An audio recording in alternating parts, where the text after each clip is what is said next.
Welcome back. It is Tuesday, September 12th, and the MLB our three favorite picks are on the way. You know who I am. I'm Austin, but of course, joined by my trusty steed, Logan. We're here for some more MLB picks. Let's recap how we did on Monday, though. It was a 1-2 day, a little bit of a disappointing day. Felt like we should have really had a good day. We look at our winner. We had Marlins team total under 3.5. That might have been the most sweat-free pick we've ever had. Brandon Woodruff, complete game shutout, gives up 0 earned runs. Now, our other picks, Austin Riley easily gets his hit parlay done. Santander does not get it done. 0 for 4 with a walk. One of only 2 Orioles that didn't have a hit. That's just sometimes how hit parlays work. And then our last one was the Mariners minus 1.5. Looked super good. They were up 3-0 in the first inning, and then they did nothing basically the rest of the game. Ended up losing an extra innings. But a 1-2 day, up 26, almost 27 units on the year. Let's have a great day, a great bounce back day. Logan, I got nothing to promote. If you want to do us a favor, hit that subscribe button, drop a like too. But Logan, you got 2 picks. I'll let you start with the first one. The people love overs, and I heard you got a good one cooked up for them. Where are you going?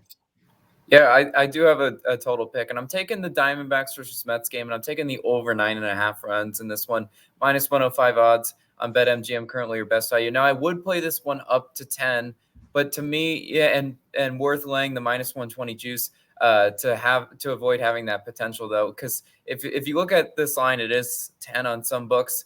But guys, they're pretty dang sharp this time of year on totals. If you told me it ended on 10 on the dot, I would say sure. Yeah, I don't doubt that one bit. You know, this line, if we're kind of looking at totals, if we're just comparing it up and down the slate, I think this line is pretty high coming off a 4-3 game yesterday. The books are telling us the offenses should be on display today. Look, when I'm betting baseball and I find a line that's high, especially this time of year, I'm not taking it under. I'm going to trust that Vegas kind of knows what they're doing, and they're telling us that there should be some offense in this one. Now, let's talk about who starts for the Mets today. It's Budo. I'm not all that familiar with his game, but I do know his numbers, right? 3.86 ERA and a 1.57 WHIP.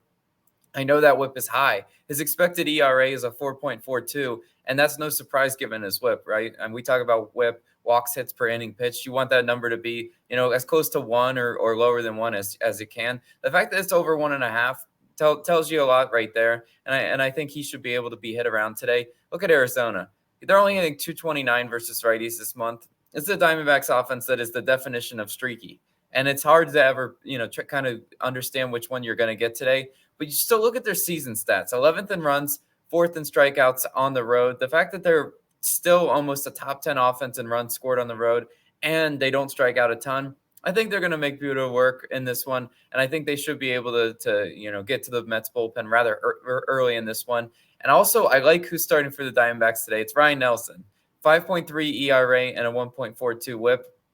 I mentioned this in his last start when he started on the road in Wrigley. He only has a 3.18 ERA on the road, which you might say, okay, well, why aren't we going under then?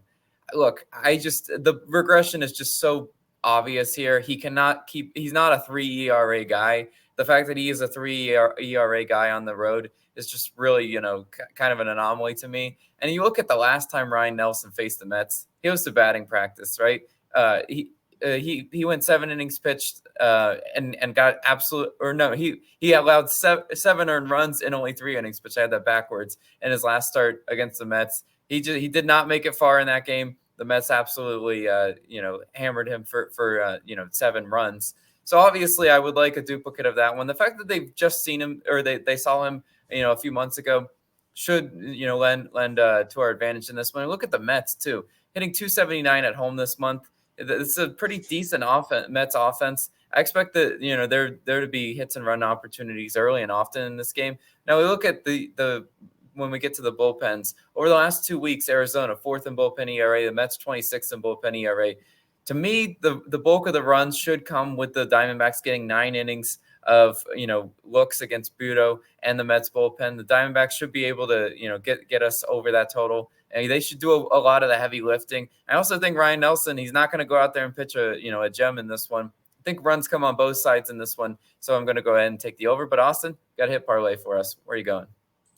Yeah, Logan, I like when you target that game because we're talking about two offenses that are a little bit streaky, coming off, a lower scoring game yesterday. I think it's got a good chance. Obviously, you don't normally set an over/under, set the 9.5, 10 on some books, and not expect a little bit of run support coming. So I like the over. I'm going to go to a hit parlay and go to a guy that people probably don't have a great taste in their mouth with because it's going to be Anthony Santander and Kyle Tucker, each to record a hit. Currently plus 110 on Bet365. I was looking at FanDuel; it's about minus 104, minus 105. Not too terrible of an odd split here. Yes, Santander did hurt us yesterday, going 0 for 4 with a walk. I believe him and Ryan Mountcastle were the only Orioles without a hit. And actually, Santander now back-to-back games without a hit. So we're looking at this guy. If he can't get a hit today against Adam Wainwright, well, you won't ever see me back in Anthony Santander again. But I love the splits here. I'm going to have to trust the matchup here. And we're going to talk about Santander right now. Now, you look at him coming into this game. He hasn't gone actually back-to-back games without a hit in quite a long time. April 5th, to be exact. You have to go all the way back the first week of the season when he went 3 straight without a hit, but still hitting 280 at home, 262 versus righties. You look at Waino. I mean, we've talked about Waino all year long. Geez, woof, his numbers are bad, but allowing a 371 batting average to lefties. Obviously, Santander is a switch hitter. He can go right, he can go left. Normally, if you're ever backing like his total bases, which I don't hate today, I normally would trust him lefty just because obviously right field in Camden Yards is a little bit more hitter friendly than going out to left field. But either way, we look at Waino. He throws 3 main pitches. There's a little bit of another one, but really 3 main pitches. You're seeing a curveball, 4-seam, and a sinker. Santander's batting average 348, 263, and 345. Look, if he can't get it done versus Waino, I don't know if he'll ever get another hit in his MLB career. I think he gets us a hit today. I don't think he goes 3 straight without a hit. And then the other guy's going to be Kyle Tucker, who we've talked about before. Tucker coming off a hitless game in Astros, just got shut out by the Oakland Athletics, losing 4-0. We've talked about Tucker. Normally doesn't go back-to-back games without a hit. In fact, the last time he did that was August 8th. We just backed him a couple days ago in a very similar scenario. He got the hit done, and I think he could get 2 bases today as he faces J.P. Sears, who has also been struggling against lefties. Now, Sears is a lefty struggling against lefties, which is what Tucker is. But you look at Sears, I mean, he's given up a high over 300 average compared to righties, where he's only like 230. He's allowing a 319 average to lefties. Tucker has seen him before, 3 for 7 lifetime with 2 home runs. So obviously seen him well to be able to hit a home run, not just on one occasion, but twice. And Tucker's hitting 316 this season for lefty. So a great lefty on lefty matchup here today. Sears is going to throw 3 pitches, one of them over 50% of the time, the 4-seamer 51% of the time. Then he also throws a sweeper and a slider. Tucker's batting average for those pitches, 341, 368, and 258. Look, you understand why I'm riding with Tucker. I love the matchup there. You obviously know why I'm riding with Santander, just to avoid going hitless in 3 straight games. I really like this one. I think this is a great one. I don't think we should be getting this for plus 110 on Bet365, but I don't make the lines. I just take what they give me, and I think this is a really good one. So I think both these guys can easily get it done, get us that hit parlay cash. But Logan, you got a third play. It's going to be an under, and I really think this one has a good chance of smack. And which game you going to? I do want to mention real quick, yeah, Santander. The grave is already opened. He'll go right straight in if he goes hitless again. Because yesterday, being one of only 2 players to not get a hit, that takes skill for me to pick that guy. So just saying, Austin, I do really like the pick. I do, as you mentioned, I do have an under in the first 5 innings. I'm taking the Rangers versus Blue Jays under 4.5 in the first 5 innings in this one. Minus 105 odds on Bet365, currently your best value there. Now, the reason I would play this one to about minus 125. I wouldn't really go, crazy with the juice in this one. If you look at DraftKings, they have this one at minus 110. So not a huge difference there between Bet365 and DraftKings. But obviously, if you have multiple books, you shop lines, and that's kind of how you be more profitable in baseball. In another must-win game for both these teams, trying to make the playoff push, I don't see a lot of runs coming early in this game. I just do not see it being, a 4-3, through 5 innings type of game. Maybe I'm just wrong on the game flow in this one, but I really do think both these starting pitchers should be pretty sharp in this one. Let's start for the Blue Jays. It's going to be Hyun-Jin Ryu, 3.6 ERA and a 1.2 WHIP at home for Ryu.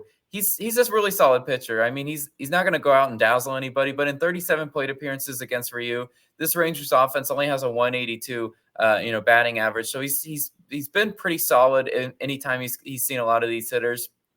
And Ryu overall on the year has been really solid too. He's only allowing 2 earned runs or less in 6 out of his last or 7 starts. Well, it was 7 starts this year because he came off the injured list. So I definitely think Ryu should come out and be solid. If he does host batting practice, that is definitely far against the norm of what he is. And we look at this Rangers offense, 250. They're only batting 251 this month, which isn't as red hot as they once were. I kind of looked for a cool down spot for this Rangers offense. I'm like, are they hitting like 300? If they're hitting like 300, I'm not going to touch them. But the fact they're only hitting 250, that's about baseball average. I can live with that. Now, who's starting for the Rangers today? It's Max Scherzer. Mad Max, 4.59 ERA and a 1.2 whip on the road. He's the guy that's a little bit suspect in this one. I'm not going to lie. I think Scherzer is definitely, and if you look at his last start, he got smoked by the Astros. Remember, guys, we were on the over in that game. I said this matchup's terrible for Scherzer. He allowed 7 runs in that game. I'm expecting a bounce back outing in this one, mainly because I just don't trust the Jays to be able to get the timely hitting. They haven't done it all year. Why am I trusting them now? The Blue Jays only hitting 240 at home this month too. There's just not a consistent offense at getting the timely hits. And with only a 250 batting average and 70 plate appearances against Scherzer, I'll take my chances fading this Blue Jays offense. We know Max Scherzer, being a savvy veteran pitcher, he's able to wiggle out of jams. And he should be able to wiggle out of some of those jams today against the Blue Jays and get them to strand runners. Look, guys, if you ever back the Blue Jays, you know how many times they can strand a guy in scoring position. I just don't trust them to get the timely hitting. I have to see it consistently. I have to see it for like several games in a row for me to finally, fade them or not fade their offense with confidence in this one. I am fading them with confidence. I think both these two starting pitchers give us a really good, solid chance of this first 5 going under. So I'm going to go ahead and take that as my second bet. Yeah, no, Logan, I really like it. I mean, I think the only way you can target a Rangers under is you got to do first 5, because when that bullpen comes in, man, this feels like a game where Scherzer goes out there, throws pretty well, maybe gives up 1 or 2 earned runs, and then the bullpen comes in and just absolutely sells it and just gives up a couple runs, and maybe they flirt with going over the full game over at 8.5. But I think this is a pretty good card. I like the 3 picks we cooked up. We could have cooked up more, but if you look at the slate, you've got a lot of double headers, and if you know anything about Logan and I, normally avoid the double headers just because people get rested sometimes. So 3 picks, hopefully 3 winners, and hopefully we have a great day. But either way, if you want to hit that subscribe button, we certainly appreciate it. We'll see you guys tomorrow with some more picks. If you want to go check out some second channel videos, they're popping up on the screen as well. Austin, Logan signing out. We'll see you guys back again tomorrow. Peace.